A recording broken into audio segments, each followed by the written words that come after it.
Este é o Além da Manchete Extra do sábado. Procuramos mostrar a você o que não foi falado na manchete e que deveria ser dito ou interpretado para que você possa formar o seu entendimento para ser um cidadão melhor. Trabalho de Ciro Bondeza, engenheiro, economista e radialista, ex-professor da USP, Univap e Unital. Então, eu queria dizer a respeito da liberdade. A liberdade é um negócio que o povo todo está atrás. Existe a liberdade, não existe liberdade relativa, ou é livre ou não é livre. Esse negócio de dizer que democracia existe democracia relativa também não existe. Ou é democracia ou não é. Existe uma democracia que eles chamam de democracia popular. Essa democracia popular praticamente não existe, essa democracia popular, sabe? É o grupinho que manda. Isso daí está lá na Rússia, na Venezuela, na China, na Coreia do Norte, na Nicarágua, na Venezuela, como eu disse, em Cuba. É um grupinho que manda na democracia popular, em que o povo pode votar desde que seja num único presidente só.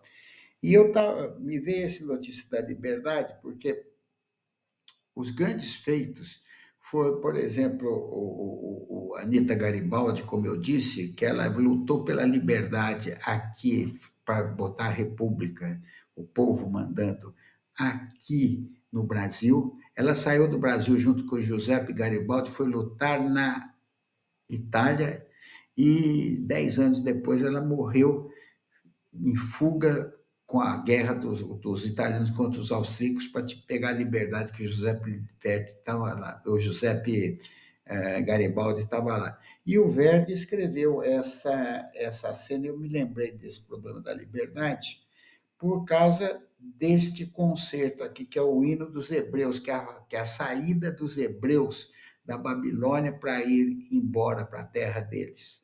E se você olhar na Bíblia também, o grande momento é quando o povo judeu é libertado por Moisés e atravessa o mar vermelho para poder chegar à terra prometida, ou seja, a liberdade. Então, essa música, ela é o hino nacional italiano da liberdade, da liberdade. Ele representa o italiano quando ouve isso, tá? Ele lembra que ele é um povo livre, consciente, etc. Então, eu vou mostrar para vocês da onde que veio essa ideia minha, eu até filmei ela. É a Deutsche Welle, que é onda alemã, estava fazendo um concerto. Eu estava vendo esse concerto e achei maravilhoso e vou trazer para vocês.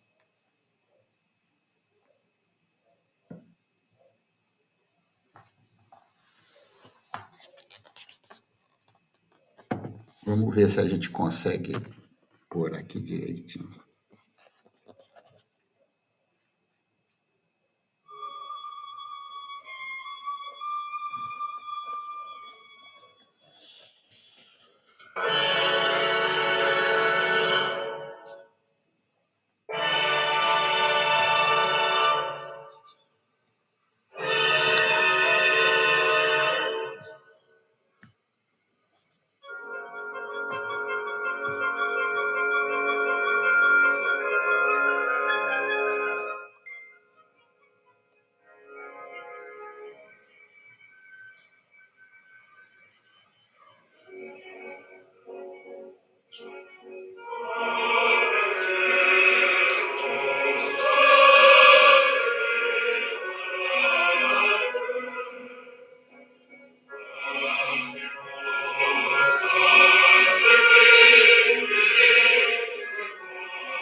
Então, este é o Nabucodonosor, que é o coro dos hebreus, da ópera de Verdi, Nabucodonosor, e que mostra o sonho da liberdade do pessoal saindo. Oh, minha pátria, tão bela e perdida de nós precisamos encontrar de novo a pátria. E a pátria só se encontra com liberdade. Sem liberdade você não encontra a pátria. Então, a pátria está dentro de você e você tem que olhar. Então, eu vou mostrar para vocês, faço questão de mostrar como nós estamos sendo enganados. O Alexandre Garcia, ele fez uma live e disse o seguinte: o governo diz que nós estamos muito bem na parte de empregos, etc. E tal. Só que houve uma queda de emprego. Nesse mês aqui, nós tivemos 26% nesse semestre, no primeiro semestre, em relação ao semestre do ano passado. E se você considerar o mês de junho, porque o que aconteceu é o seguinte: nós tivemos a criação de 1.041 empregos nesse semestre, 1.041.000. E nós tivemos no semestre passado 1.350.000. Então, quase 300 mil empregos a mais foram criados no ano passado que esse ano. E no mês de junho, esse mês de junho, que está aí, foi criado 157 mil empregos que o governo achou ótimo, não sei o que, mas no mesmo junho do ano passado foi 285 mil. Então, os números estão aí. E ele pôs agora o Postman para chefe do IBGE. Esse homem não sabe nem o que é produto interno bruto. Eu vou explicar para vocês. O produto interno bruto de uma nação é toda a atividade que dá dinheiro somada, atividade que dá dinheiro somada. Você soma tudo, o produto transforma em dólar, é o produto interno bruto de uma nação. E como nós temos, se a nação cresce, ela cresce com 1,5 milhão de pessoas a mais que nascem, né? 1,5 milhão, 2 milhões de pessoas que nascem aqui no Brasil a mais, todo ano, ela tem que crescer mais um pouco, porque os velhinhos estão nascendo, tem que crescer mais um pouco. Então, o PIB tem que crescer, por causa que cada ano tem mais 1,5 milhão, 2 milhões de pessoas entrando na fase de fazer dinheiro. Agora, este Postman, que é professor, ele não entende, não sabe o que é produto interno bruto. Ele falou assim: se você considerar que o trabalho da mulher no lar, que ela gasta o tempo, gasta amor, gasta isso, ela tem que limpar, que lavar, que não sei o que, etc. Tal. O PIB seria 15 a 20% mais. Só que ele esquece que o dinheiro que a mulher faz dentro da casa, ele não gera dinheiro, ela não é paga para isso daí. Ela faz por amor à família, por amor à pátria, por amor a tudo, sabe? Não gera dinheiro. Então, ele não pode entrar no PIB. E o presidente do IBGE fala que tem que entrar no PIB. Em lugar nenhum no mundo entra o trabalho que você faz. Eu, por exemplo, se eu vou lá e faço um café, você acha que isso aí tem que entrar no PIB? Não deu resultado nenhum em dinheiro. Agora, se eu vendo uma coisa, ou se eu faço um projeto de engenharia que vai dar num prédio, etc., tal, isso vai dar dinheiro, então isso aí é remunerado. Então, é tudo que é remunerado. O trabalho da mulher no lar, infelizmente, não é remunerado. É um grande trabalho. A mulher é um ser extraordinário, mas não entra no trabalho. E ele quer que ponha esse Postman lá para pegar os números e disfarçar os números. Essa é a grande realidade, no meu ponto de vista. O governo dá notícias que não conferem. Isso aí significa insegurança política. Você, por exemplo, pega São Paulo está sendo dizimada, uma região toda, o comércio está indo embora, está indo todo mundo por causa da Cracolândia. Imagine só. Então, lá já se tentou de tudo, fazer de tudo. O que acontece? O judiciário, através da rede, um partidinho desse tamanho aqui em São Paulo, pediu, não pode mexer no pessoal lá. Então, o que acontece? Tem que continuar assim. Daí, o Supremo Tribunal Federal, que manda mais do que qualquer coisa, ele mandou o Lula, o governo todo, e apresentar dentro de 120 dias um plano para que seja se analise o problema dessa Cracolândia, desse pessoal que não tem condições de pensar no que eles querem, que não querem, que eles vivem na rua porque querem, ganham mais dinheiro na rua do que fora da rua.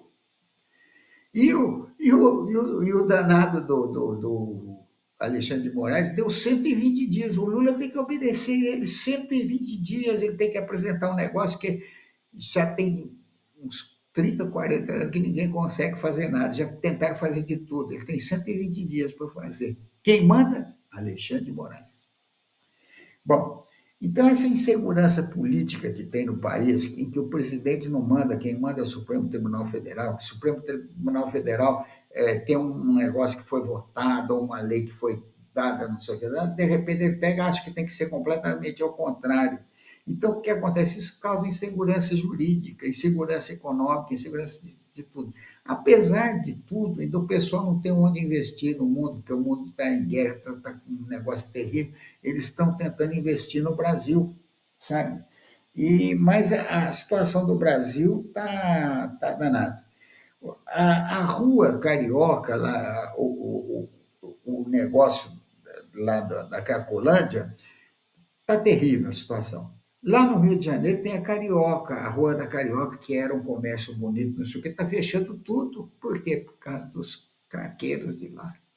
E não tem jeito, você querendo tirar eles para botar eles num lugar, para tentar melhorar, para tentar fazer tudo, não pode mexer neles. Tem que fazer um plano em que você mantenha a integridade dele, que eles mantenham a pessoa deles direitinho. Só que eles não sabem nem pensar, eles não têm condições nem de pensar. Bom, e o que acontece? Isso daí está causando uma insegurança muito grande, um desemprego muito grande. Hoje eu fui à feira, cheguei na feira, gente, tudo mais barato e o pessoal não estava vendendo. O contrafilé chegou nos supermercados R$ 29,90 e não vende. Está difícil de vender, as vendas do supermercado estão difíceis. Então, o governo dá notícias que não consegue, que não confere. Existe uma insegurança política muito grande. Por exemplo, quer ver uma insegurança política? O Bolsonaro, quando era presidente, ele declarou que as armas deveriam fazer. E o povo brasileiro, em 2005, 2006, fez um plebiscito achando que o povo brasileiro devia ser armado, podia ter armas. Mas o Dino, o comunista Dino aqui, ele chegou e falou, junto com o Lula, não pode ter arma, não sei o que, etc. Só que eles não veem os números. Os números dão que os crimes baixaram depois que o pessoal tem arma em casa. E outra coisa, nas fazendas, por exemplo, o pessoal podia andar armado nas fazendas, agora é só em casa, que não pode andar armado na propriedade inteira. Quer dizer, se assaltarem lá na frente, o camarada não pode ter dar tiro lá no camarada que está assaltando. E outra coisa, o calibre, diminuiu o calibre. As nossas fábricas de armas são muito boas. A Taurus, no Rio Grande do Sul, ela faz uma arma muito boa e exporta para o mundo todo. Ela tem 3 mil empregados. 3 mil empregados. Ela tem uma fábrica nos Estados Unidos que o pessoal acha notável as armas deles e está fazendo uma fábrica na Índia, também que a Índia pediu para a Taurus ir lá fazer as armas na Índia. E o que acontece? A Taos teve que demitir 330 pessoas aqui por causa do calibre. Tem um calibre lá, o longo, o 38 longo, que é um calibre que foi proibido pelo Dino. Quer dizer, ele proíbe o cidadão, desarma o cidadão, mas no bandido ele não fala nada.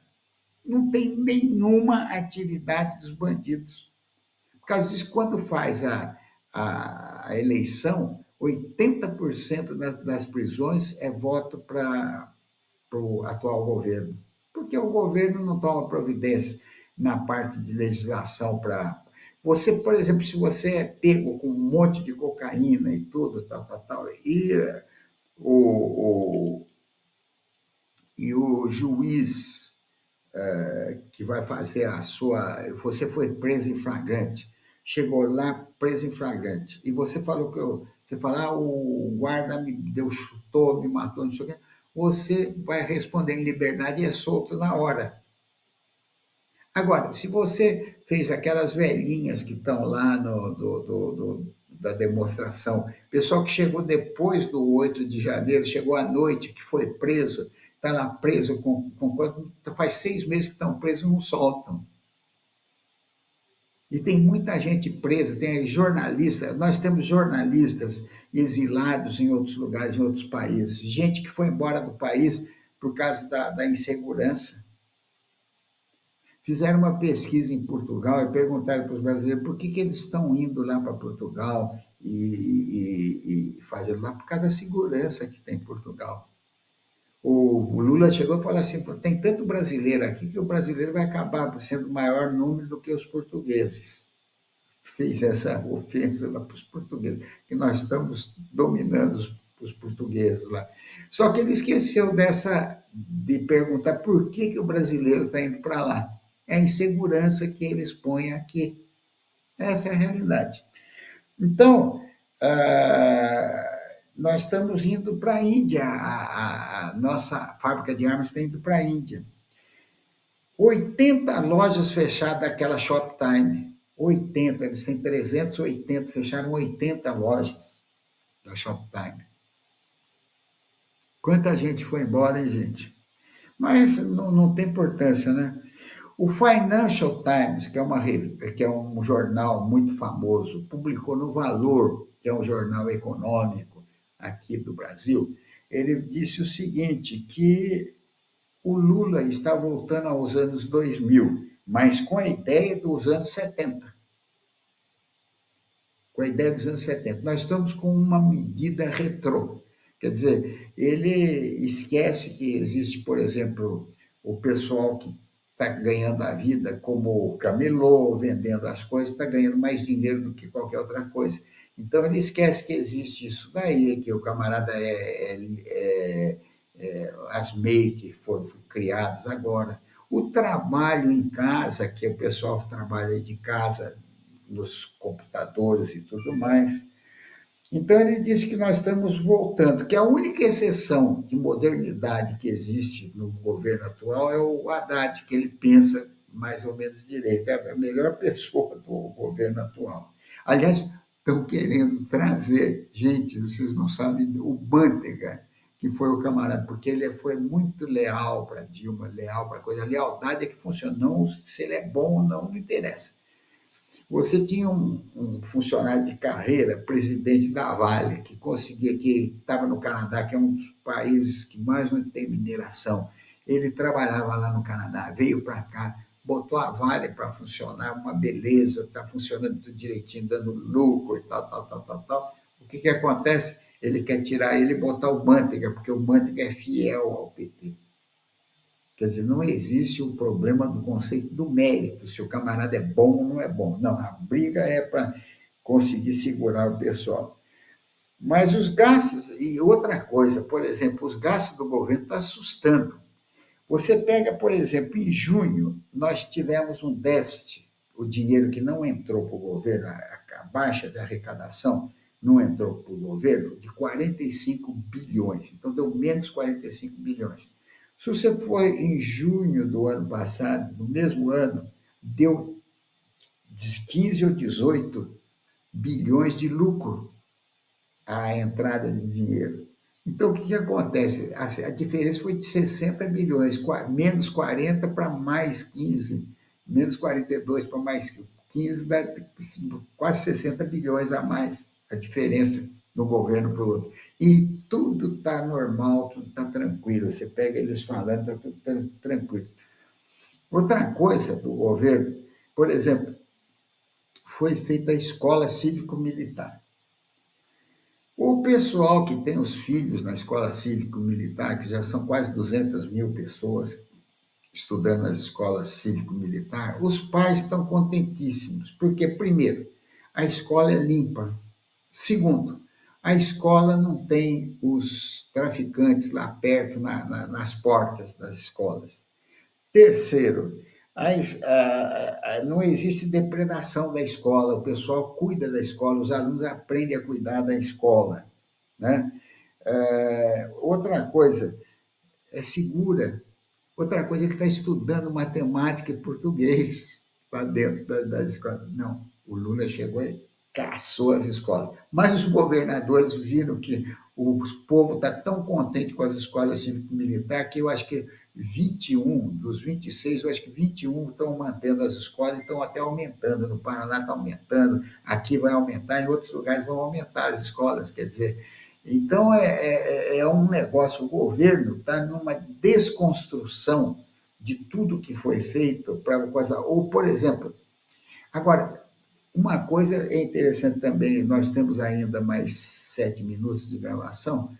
Uma coisa interessante, que tanto o Lula quanto o Lula quanto o Bolsonaro, os dois eles foram se apaziguar com a Rússia, porque a Rússia tem os fertilizantes.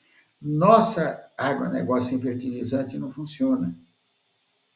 Nós precisamos do fertilizante. O nosso solo, aqui diz que tudo se plantando dá, que dizia na carta do Pero Vaz Caminha, mas não é bem assim, não. Dá desde que tenha fertilizante no solo. Nós temos fosfatos lá no Amazonas, mas não pode porque está na floresta, não pode mexer. Nós temos que comprar dos outros. Mesmo que os outros tirem das florestas deles lá, tal, a Noruega tem muito, agora descobriu uma mina de fosfato muito grande. Lá nós podemos comprar fosfato deles lá. Se eles vão desmatar ou não, ninguém está preocupado. Agora aqui não, aqui nós temos fosfato, mas não podemos mexer. Não podemos mexer para o povo brasileiro. Outra coisa, nós não temos tecnologia para mexer, porque, por exemplo, nós temos a melhor tecnologia do mundo em petróleo, tirar petróleo de plataforma, mas não podemos mexer na plataforma que existe no Rio Amazonas. Lá tem mais petróleo que na Venezuela, me disse um amigo meu da Petrobras. Estava conversando com ele, ele disse, lá tem mais petróleo que na Venezuela, mas nós não podemos, porque não deixam a gente explorar. Imagina se a gente vai explorar de lá. A Petrobras, ela tem tecnologia muito boa para explorar aqui em Santos e no Espírito Santo, mas lá no Amazonas não pode. Não pode, porque a tecnologia que eles têm, nós não reconhecemos, nem o governo, nem o INPA, agora esqueci o nome do INPA, ninguém acha que nós temos tecnologia, que nosso dinheiro não presta para isso daí. Então, isso daí é a coisa. E lembrar uma coisa, nos Estados Unidos, os Estados Unidos vai bem, tem bastante emprego, estão aumentando os juros, sabe por quê? Porque tem muito emprego demais, o pessoal está preocupado com muito emprego demais. E na Europa está aumentando os juros também. Aqui nós estamos já podendo abaixar um pouco, porque está. O que acontece é o seguinte: o Brasil, o Lula tem uma sorte no que está acontecendo. Você imagine o seguinte: o trigo, são 4 cereais importantes: o trigo, o milho, e tem mais 2 que eu não lembro qual é que é, mas são 4 cereais importantes no mundo que você precisa deles. Nós temos 2 que nós não somos os maiores produtores de soja, mas somos os maiores exportadores de soja. E o milho, nós vamos ser os maiores exportadores de milho. Sabe por quê? Porque a Ucrânia e a Rússia, que fazem muita mercadoria de milho, de trigo, eles não vai ter a safra de milho e de trigo da Ucrânia Não vai ter, sabe por causa de quê? Tem 56 milhões de toneladas lá empacada que os russos não estão deixando passar. Eles vão dar 20 mil toneladas do que eles pegaram da Ucrânia, de uma parte da Ucrânia lá. Eles pegaram 20 mil toneladas e vão dar de presente para os árabes. Mas os árabes precisam 1.300.000 toneladas para poder os árabes comer, os árabes pobres comer. Então, de 45 nações árabes que faziam uma conferência com o Putin, só tem 17. Desses 17 chamaram a atenção dele. Olha, Putin, nós precisamos de trigo, trigo no... Mas o que acontece? Como as plantações na Ucrânia estão todas minadas, quer dizer, o pessoal vai ter que desminar, tirar as minas terrestres lá que decepam as pessoas, que explodem as pessoas e tudo mais, vai ter que desminar o terreno para depois plantar. Então, o que acontece? A quantidade de cereais feita no mundo vai diminuir com essa produção da Ucrânia, e mesmo a produção da Rússia vai diminuir. E o que acontece? Como diminui e a necessidade, o povo continua a comer, vai aumentar o preço. Então, não se iluda, o pãozinho, nós vamos pagar R$ 2, R$ 3 um pãozinho aqui. Daqui a um ano, quando vier a nova safra. Porque o trigo vai aumentar de preço. E o Brasil vai, o pouco de trigo que tem, nós vamos ter trigo, soja, milho e o outro, qual é que é? Sorgo. Eu não sei, são quatro essenciais no mundo, sabe? E nós temos dois, o milho e o milho e a soja, nós dominamos, então nós somos os maiores exportadores. Fora isso, nós vamos ter as nossas carnes também, que são muito importantes, a suína, a bovina e o frango é muito importante no mundo para poder fazer. Então, o Brasil vai ganhar dinheiro porque vai subir o preço das coisas, mas vai subir o preço para o pessoal daqui também. E lembrando, por último, para a gente terminar, que já está quase terminando, as nossas indústrias estão com máquinas velhas, não conseguem fazer, e o Plano Brasil está muito difícil, o custo Brasil. Amigos ouvintes, um bom dia para vocês e sejamos mais felizes, quem sabe a próxima geração.